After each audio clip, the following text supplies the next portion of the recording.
Assalamualaikum warahmatullahi wabarakatuh dan selamat pagi. Good morning. Okey, untuk hari ini kita akan teruskan PDPR kita 5/3/2021 pada hari Jumaat. Salam Jumaat. Okey, kita mulakan kelas dengan membaca Ummul Kitab Al-Fatihah dan doa penerang hati.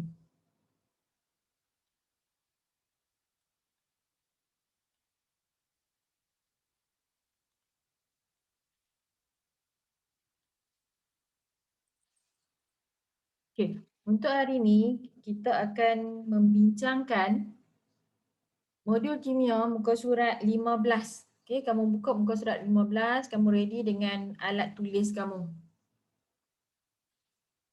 Okey. Latihan, kita akan membincangkan latihan ini.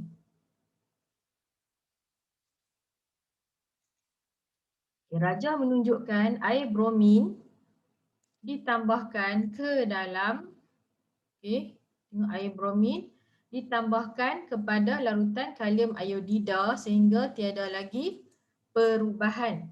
Jadi ini air bromin, yang ni kalium iodida. Apa maksudnya?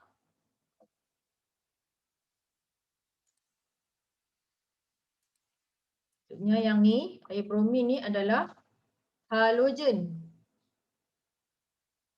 Yang ni halogen. Okey. Larutan kalium iodida ni adalah larutan halida. Lepas tu bila nak jawab soalan ni, kamu kena tengoklah susunan dia. Klorin, klorin, bromin, iodin kan? Jadi bromin ni mesti ada dekat atas pada iodin. Okey, jadi tindak balas ni boleh berlaku. Okey. 111 trichloroethanol CH3CCl3 kemudian ditambah ke dalam tabung uji dan campuran tersebut digoncangkan. Okay, A1. Nyatakan warna lapisan 111 trichloroethanol selepas digoncangkan. Okay. Selepas digoncangkan, kalau ada macam ni, bromin dengan kalium iodida, hasil yang terbentuk adalah warna ungu. Okey, warna ungu. Kenapa? Seperti yang kamu dah belajar hari Rabu yang lepas, kalau klorin warnanya kuning pucat. Kalau bromin warna dia perang. Okey. Kalau ada iodin warna dia ungu. Jadi kat sini bila kamu tengok soalan ni, okey, kamu boleh tulis siap-siap dia punya persamaan lah. Br2 tambah dengan kalium iodida kan? Kalium iodida. Dia akan jadi K ni akan jadi tambah dengan Br ni. K ni akan bergabung dengan Br. Jadi KBr tambah dengan iodin. Macam tu. Tak payah seimbangkan lah ni, kita cuma nak tahu apa yang berlaku. Jadi apa hasil dia? Hasil dia kita akan dapat air iodin. Okay, kalau iodin warna dia ungu. Kalau klorin kuning pucat, bromin perang, perang kekuningan ataupun kuning. Jadi kalau iodin kamu kena ingat warna dia ungu. Okey. Nombor 2, soalan nombor 2. Nyatakan nama hasil yang terbentuk dalam tindak balas yang menyebabkan perubahan warna. Okey, nama hasil. Nama hasil dia adalah iodin lah. Iodin lah, tulis iodin. Okay, kemudian soalan yang ketiga. Tuliskan setengah persamaan bagi tindak balas tersebut. Jadi kamu dah tahu hasil dia iodin. Jadi asalnya adalah kalium iodida. Jadi kalium iodida dia dalam bentuk sebatian. Jadi dia dalam bentuk ion. Jadi dia akan jadi I minus. Okay, I minus menghasilkan I2 sebab menghasilkan air iodin kan. Lepas tu kita seimbangkan dia. Kalau I2 kat sini jadi 2 di depan ni letakkan 2. Lepas tu tugas kita kena tambah elektron. Okay, nak tambah elektron dekat mana? Tengok dulu nombor pengoksidaan. Kalau sebelah kiri ni negatif 2, sebelah kanan ni kosong sebab dia adalah molekul. Jadi nak tambah elektron kat mana? Tambah dekat bahagian yang lebih banyak, lebih besar nombor, ataupun kalau ada negatif ni jangan bubuh elektron kat negatif, bubuh dekat tempat yang sini. Jadi kita tulis tambah 2 elektron. Okey, samalah dengan jawapan dia bagi tu. Okey, faham ah?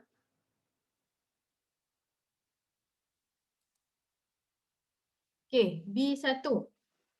Apakah fungsi air bromin dalam tindak balas? Jadi kamu kena ingat apa fungsi air bromin. Air bromin ni, kita tengok balik kat sini lah. Okey. Kamu tengok sini ya. Kalau iodin ni negatif 2 jadi kosong. Okey, kalau negatif 2 jadi kosong, nombor pengoksidaan ni maksudnya apa? Berkurang ke bertambah? Betul. Nombor pengoksidaan bertambah. Bila bertambah bermaksud iodin ni dia mengalami proses pengoksidaan. Okey. Bila iodin ni adalah mengalami proses pengoksidaan, automatik bromin ni adalah proses penurunan. Okey. Yang ni pengoksidaan. Okey. Kalau dia pengoksidaan, dia adalah ejen penurunan. Okey, kalau air bromin ni dia mengalami penurunan, dia adalah ejen pengoksidaan. Okey. Jadi kalau soalan dia apakah fungsi air bromin? Fungsi dia sebagai ejen pengoksidaan. Okey. Nombor 2, tulis setengah persamaan bagi tindak balas tersebut. Tindak balas apa? Tindak balas air bromin tadilah. Okey, asal air bromin adalah Br2. Lepas tu dia jadi ion Br minus. Lepas tu sini kan Br2, 2 ni kita letakkan 2 kat depan ni, barulah sama dah 2 Br, Br2.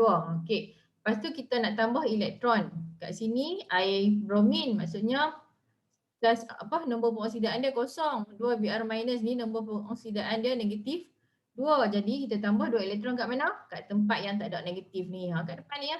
Tambah 2 elektron. Okey. Jadilah dia punya setengah persamaan. Okey, soalan seterusnya. C. Tuliskan persamaan ion. Persamaan ion ni apa? Persamaan ion ni adalah hasil gabungan antara kedua-dua persamaan. Okey, cikgu nak tunjukkan atas kosong lah dah. Sekejap.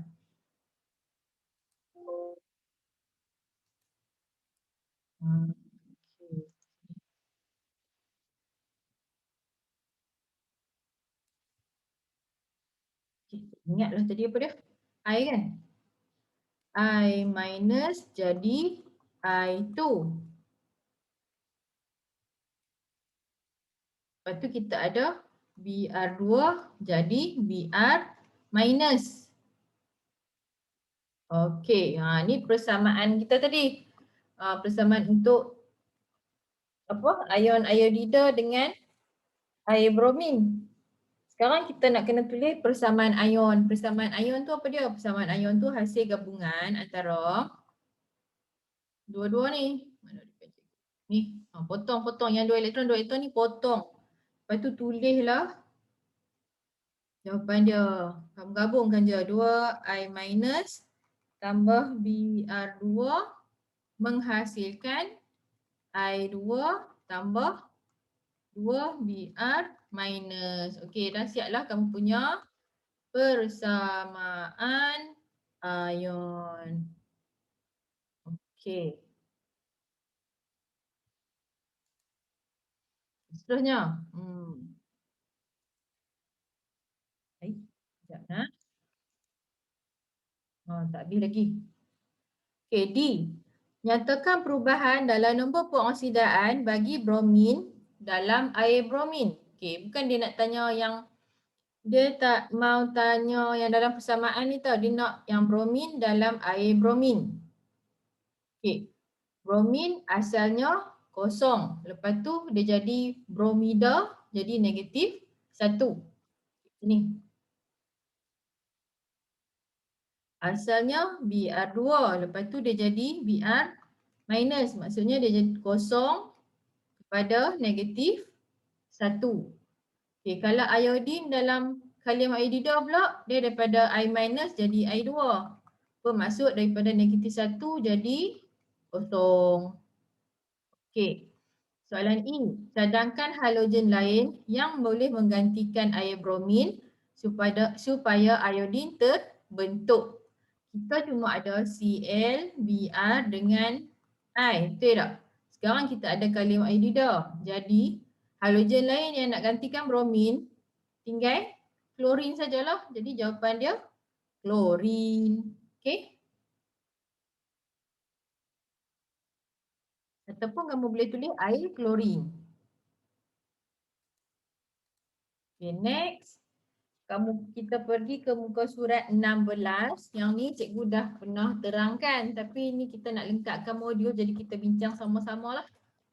Okay. Tindak balas redox dalam perubahan Fe2 plus menghasilkan Fe3 plus. Fe3 plus menghasilkan Fe2 plus. Okay. Perubahan ion ferrum. Apa yang berlaku? Bolehkah ion ferrum 2 diubah kepada ion ferrum 3? Terangkan jawapan anda berdasarkan tindak balas redox. Okey. Ion ferrum 2 boleh ditukar kepada ion ferrum 3. Ion ferrum 2 ni dia membebaskan elektron. Ingat nah. Ion ferrum 2 membebaskan elektron untuk membentuk ferrum 3. Jadi ion ferrum 2 ni dia mengalami pengoksidaan. Kamu ingat, ion ferrum 2 dia kena bebaskan elektron untuk membentuk ferrum 3. Bila dia membebaskan elektron maksudnya dia mengalami pengoksidaan. Sebab apa? Kalau pengoksidaan maksudnya bebas elektron lah. Okey. Kalau pengoksidaan dia membebaskan elektron. Kalau penurunan dia terima elektron. Okey. Jadi kat sini ion ferrum 2 ni mengalami pengoksidaan. Okey, apa setengah persamaan untuk Fe2 plus. Jadi kamu tulis je lah Fe2 plus menghasilkan Fe3 plus. Nak jadi terang tak ni? Okey. Fe2 plus menghasilkan Fe3 plus. Elektron ni kita nak letak kat mana? Ni tak apalah, dah ada jawapan kamu tahu lah kan? Okey, tapi kita tengok sini. Fe2 plus, nombor pengoksidaan dia plus 2. Fe3 plus, nombor pengoksidaan dia positif 3 plus 3. Okay, elektron kita kena letak dekat tempat yang banyak nombor. Jadi kalau 2 dengan 3, siapa lagi besar? 3. Jadi kita kena tambah satu elektron kat sini. Jadi macam 3 tolak 1 jadi 2. Sama lah dua-dua belah ni. Macam ni. Dia macam ni. 3 tolak 1 jadi 2. Jadi dah seimbang lah dua-dua. Sebab tu lah jawapan dia. Fe2 plus menghasilkan Fe3 plus tambah elektron. Okey. Jadi apa yang kita nak terangkan kat sini? Ion ferrum 2 dioksidakan dan ion ferrum 2 ni adalah ejen. Yalah, dia dah dioksidakan, maksudnya dia adalah ejen penurunan. Okey, cadang ejen pengoksidaan bagi perubahan ion ferrum 2 kepada ion ferrum 3. Macam cikgu dah pernah ajak kamu, ejen pengoksidaan adalah beberapa ejen pengoksidaan, antaranya adalah air klorin, air bromin. Okey. Next. Ini adalah eksperimen perubahan ion ferrum 2 kepada ion ferrum 3. Okey, cara-caranya. 2 cm padu larutan ferrum 2 sulfat dimasukkan ke dalam tabung uji. Menggunakan penitis, air bromin ditambahkan titik demi titik ke dalam larutan sehingga tiada perubahan dapat diperhatikan. Campuran tersebut digoncang dan dipanaskan perlahan-lahan. Larutan natrium hidroksida, kita tengok sini untuk ferrum 2 kepada ferrum 3 kita buh natrium hidroksida. Yang tadi tu yang kita kena tambah 111 trichloroethanol. 111 trichloroethanol tu untuk apa? Yang tu untuk apa, tindak balas halogen. Kalau untuk ferrum 2 kepada ferrum 3 kita guna natrium hidroksida. Okey, sekarang kita tengok pemerhatian. Okay, pemerhatian larutan ferrum 2 berubah warna daripada hijau pucat kepada perang. Kamu kena ingat ferrum 2, ion ferrum 2 warna dia hijau pucat. Okey. Kalau ferrum 3 warna dia perang. Okay, apabila natrium hidroksida ditambahkan kepada larutan tersebut sehingga berlebihan, apa yang terbentuk? Akan terbentuk mendakan perang. Ia tak larut dalam larutan natrium hidroksida berlebihan. Okay, inference.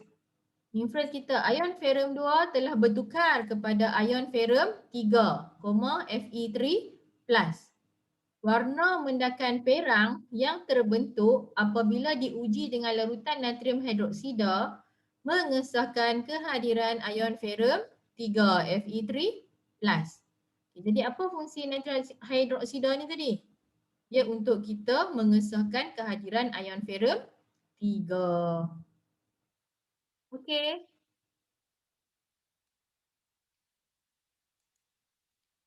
Kenal pasti bahan yang mengalami pengoksidaan, terangkan. Kenal pasti bahan yang mengalami penurunan, terangkan.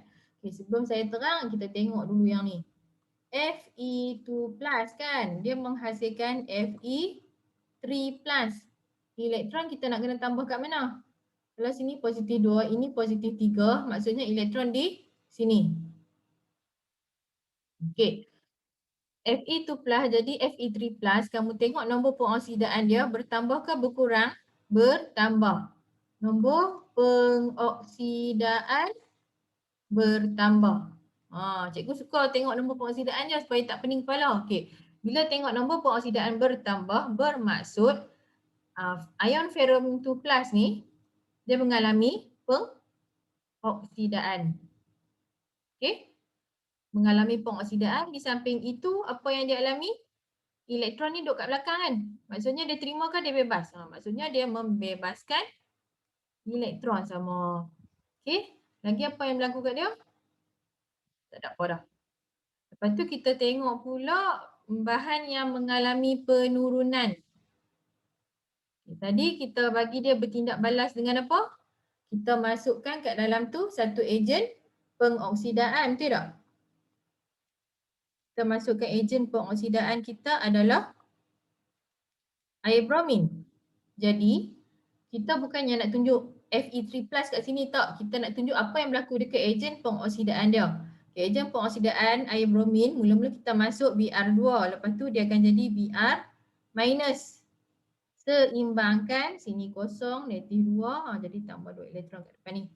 Jadi, ejen pengoksidaan adalah Br2. Br2 ni mengalami penurunan.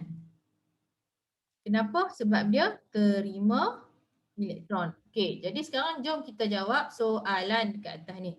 Kita isikan tempat kosong. Jadi apa yang mengalami pengoksidaan? So apa yang mengalami pengoksidaan? Kamu boleh tulis ion ferrum 2 ataupun kamu boleh tulis ferrum 2 sulfat mengalami pengoksidaan. Okey.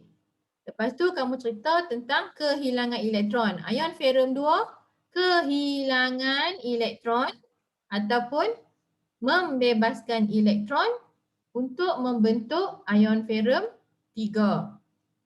Setengah persamaan pengoksidaan dia adalah Fe2+ menghasilkan Fe3+ tambah elektron. Okay, kemudian kenal pasti bahan yang mengalami penurunan, terangkan. Okay, so bahan yang mengalami penurunan adalah tadi kita taruh air bromin. Air bromin mengalami penurunan. Kerana apa? Kita tak boleh tulis kat sini ion bromida tak. Sekarang ni kita kat sini adalah dia ni molekul bromin. Molekul bromin menerima elektron membentuk ion bromida Br-. Setengah persamaan penurunan adalah Br2 tambah 2 elektron menghasilkan 2 Br-. Okey, dah siap.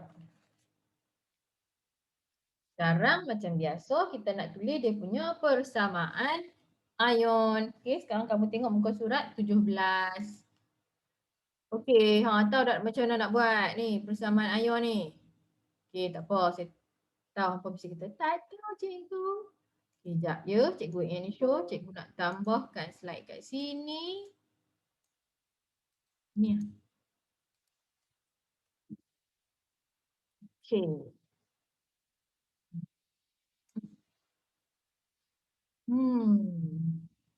Jadi ada apa? Fe 2 plus jadi Fe 3 plus kan? Tambah elektron. Okey, lepas tu kita ada Br2. Jadi Br minus. 2 kat sini. Elektron tambah kat depan ni. Okey, yang ni setengah persamaan kita tadi. Sekarang ni kita nak buat persamaan ion. Okey, bila nak buat persamaan ion, pertama sekali nombor elektron ni mesti sama. Bilangan atom mesti sama. Sini 2, sini 1 baru. Jadi kena darab dengan 2. Okey, lepas darab dengan 2 kita akan dapat 2 Fe2 plus menghasilkan 2 Fe3 plus tambah 2 elektron. Lepas tu apa kita kena buat ni sama ni elektron-elektron yang sama ni kita potong-potong. Jadi tulislah 2 Fe2 plus tambah Br2 menghasilkan 2 Br minus tambah 2 Fe3 plus. Okey, saya tahu mesti ada yang nak tanya cikgu ni kalau bubuh Br kat depan Fe kat belakang boleh tak? Fe kat depan Br kat belakang? Boleh, tak ada masalah. Janji semua yang kamu tulis tu betul. Bahan dekat tempat bahan, hasil dekat tempat hasil. Okey. Sekarang kita tengok betul ke tak jawapan cikgu? 2 Fe2 plus tambah Br2 hasilkan 2 Br minus tambah 2 Fe3 plus. Sama tak? Tung, tung, tung, tung. Sama. Okey, sama. Okey, so apa kesimpulan kita? Kesimpulan kita, kita gabungkan semua apa yang telah berlaku dalam tindak balas tadi. Apa dia? Bromin telah mengoksidakan ion ferrum 2. Bromin adalah ejen pengoksidaan.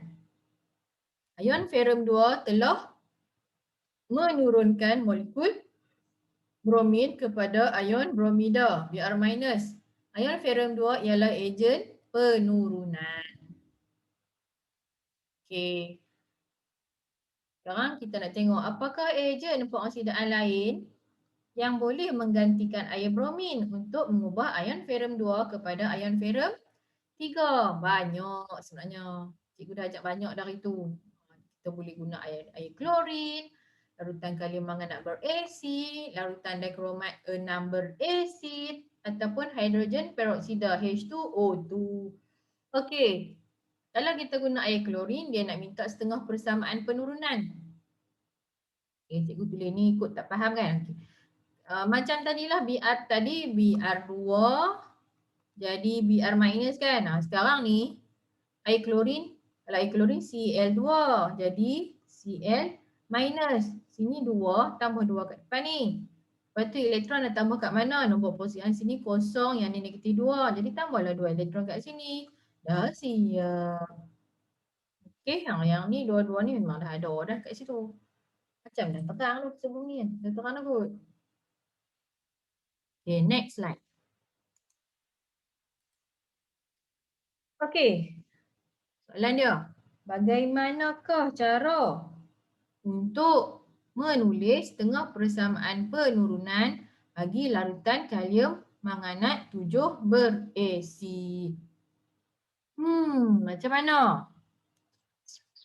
Rasa-rasa macam dah terang. Dah terang kan? Nanti apa tengok slide cikgu yang sebelum ni. Ni pun macam dah terang. Dah terang dah kot. Kau nak cikgu terang sekali lagi? Jeng jeng jeng. Tanya dah. Ni pun rasa macam dah. Dah tak payahlah. Apa salin jawapan? Salin, jangan tak salin.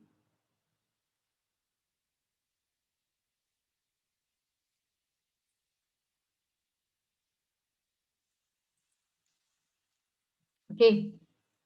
Sekarang kita nak teruskan kepada perubahan ion ferrum 3 kepada ion ferrum 2. Okey. Bolehkah ion ferrum 3 diubah kepada ion ferrum 3? Terangkan jawapan anda berdasarkan tindak balas redox. Okey, kalau ion ferrum 3 ni dia akan menerima elektron untuk membentuk ion ferrum 2. Ion ferrum 3 ni dia mengalami penurunan. Okey, tak payah pening-pening, kita tulis je dulu setengah persamaan untuk penurunan. Okey, dia adalah Fe3+. Nak bagi jadi Fe2+. Kat sini nombor pengoksidaan dia positif 3, kat belakang ni positif 2. Lepas tu kita tengoklah mana yang lagi besar. Ni 3, ni 2, 3 lah besar. Tambahlah elektron kat sini. Dah siap setengah persamaan penurunan. Okey. Jadi kalau kita datang ni penurunan, maksudnya ion ferrum 3 ni dah elektron ni duduk kat depan ni, maksudnya dia terima ke dia tolak? Dia terima lah. Terima elektron. Okey. Jadi ion ferrum 3 ni diturunkan. Pasal apa pula dah diturunkan? Sebab tengok nombor pengoksidaan dia berkurang. Bila nombor pengoksidaan berkurang, maksudnya dia mengalami penurunan. Bila dia mengalami penurunan, dia adalah ejen pengoksidaan. Okey, faham? Okay, sekarang cadangkan ejen pengoksidaan bagi perubahan ion ferrum 3 kepada ion ferrum 2. Dia nak ejen pengoksidaan. Pasal apa? Sebab hmm.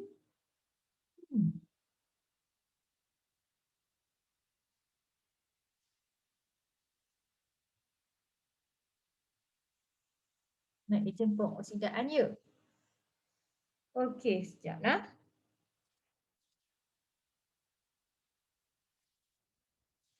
Tu, apa ejen pengoksidaan dia? Zinc dan magnesium. Zinc dan magnesium.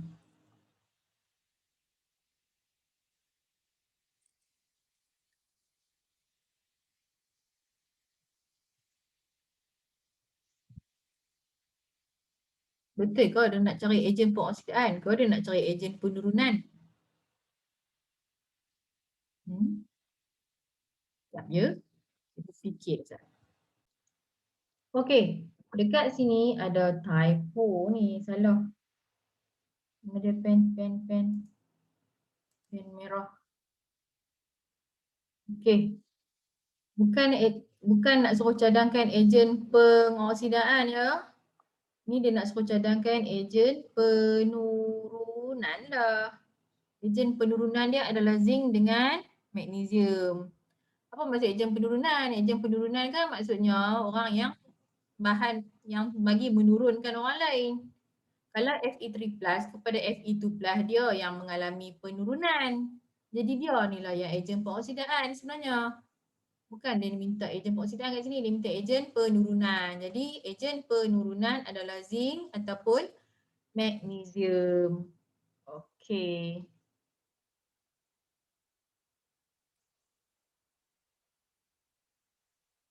Okey. Seterusnya. Prosedur.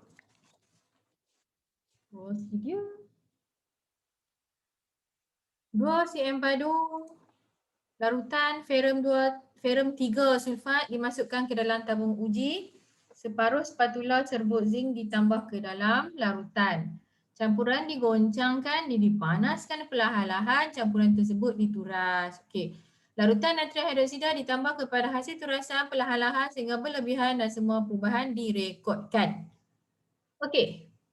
Tengok pemerhatian. Larutan ferrum 3 berubah warna daripada perang kepada hijau pucat. Macam tadi, kalau Fe2+, kita throwback lah belajar tadi. Fe2+, jadi Fe3+, betul tak? Yang ni hijau pucat. Lepas tu jadi perang. Sekarang ni Fe3 jadi Fe2 plus. Maksudnya dia perang. Lepas tu dia jadi hijau hujan. Macam itulah. Okey. Kemudian sedikit serbuk zinc terlarut. Okey. Apabila natrium hidroksida ditambahkan ke dalam larutan tersebut sehingga berlebihan, mendakan hijau terbentuk. Ia tidak larut dalam larutan natrium hidroksida berlebihan.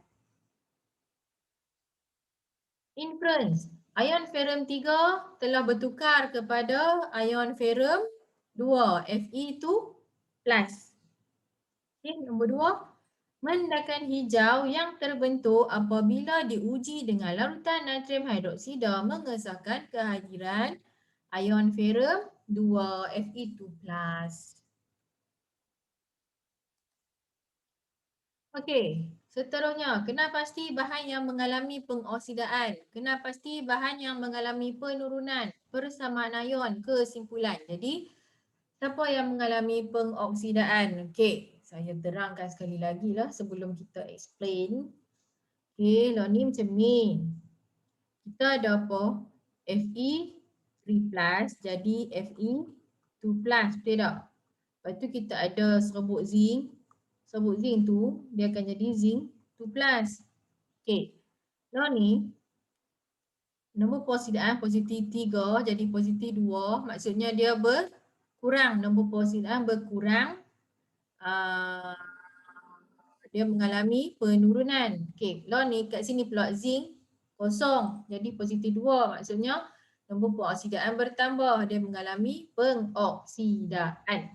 Okey. Jom kita isi tempat kosong. Siapa yang mengalami pengoksidaan? Zinc. Okay, zinc mengalami pengoksidaan. Atom zinc kehilangan elektron untuk membentuk ion zinc. Okay, setengah persamaan pengoksidaan adalah zinc menghasilkan zinc 2 plus tambah 2 elektron. Tahu tak macam mana nak buat? Mestilah tahu kan, sini kosong, sini plus 2. Nak tambah elektron kat mana? Cikgu kata kena bubuh dekat nombor peroksidaan yang banyak. 2 lah yang banyak. Tapi jadi tambahlah 2 elektron kat situ. Kalau kita cek sini kosong. 2 tolak 2 kosong. Jadi samalah, seimbanglah kedua-dua belah. Okey, soalan seterusnya. Kena pasti bahan yang mengalami penurunan. Siapa yang mengalami penurunan? Okey. Ferrum 3 sulfat mengalami penurunan. Okay, ferrum 3 sulfat mengalami penurunan. Ion ferrum 3 menerima elektron untuk membentuk ion ferrum 2. Setengah persamaan penurunan adalah Fe3 plus tambah elektron menghasilkan Fe2 plus. Lepas tu dia tanya persamaan ion. Ayo, macam mana nak buat persamaan ion ni? Sekejap lagi cikgu terang je. Kesimpulan. Zinc telah menurunkan ion ferrum 3. Zinc ialah ejen penurunan. Kat depan tadi memang salah. Zinc ialah ejen penurunan. Jadi ion ferrum 3 telah mengoksidakan zinc. Ion ferrum 3 ialah ejen pengoksidaan. So kat sini, siapa yang ejen penurunan? Zinc. Siapa ejen pengoksidaan? Ion ferrum 3. Sekarang ni siapa nak buat persamaan ion? Cikgu. Okay, start.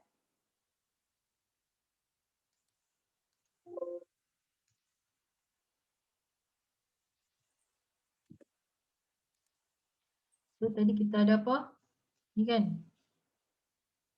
Ferrum 3 plus, ferrum 2, zinc. Okey.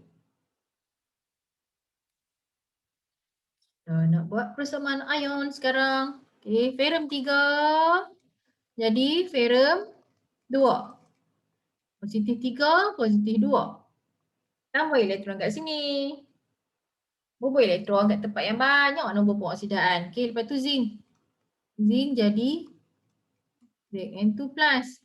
Sini kosong nombor pengoksidaan dia. Sini positif 2. Elektron tambah kat mana? Tambah kat tempat yang banyak. Okey, tambah 2 elektron. Okey, lepas tu nak jadi persamaan ion macam mana? Macam mana? Macam mana? Okey, cikgu tukar colour pen. Sini 1. Sini 2. Macam nak bagi sama elektron dia? Darab lah dengan 2. Okey. Darab 2, 2 Fe3 plus tambah 2 elektron jadi 2 Fe2 plus. Okey, sekarang kita potong-potong. Potong potong. Yang elektron-elektron ni potong. Dia akan jadi zinc tambah 2 Fe3+ menghasilkan zinc N2+ tambah 2 Fe2+. Okey. Dah siap. Okey. Itulah persamaan ion dia. Okey, sama ke tak? Sama sebiji. Sama. Sama. Tera apa?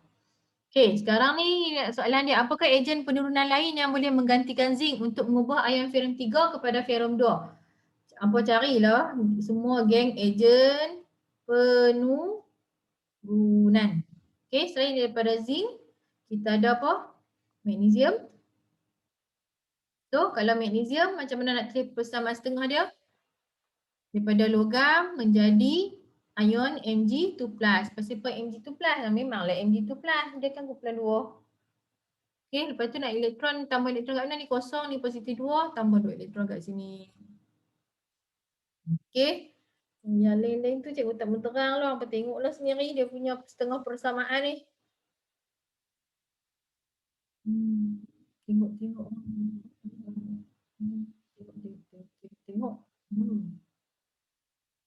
Okey dah. Okey. Dah, habis dah. Okey, itu saja untuk hari ni. Lepas tu sekarang saya nak kamu jawab soalan muka surat 19. Wow. 19 dengan 20. Minggu depan kita bincang. Okey, itu saja untuk hari ni. Bye.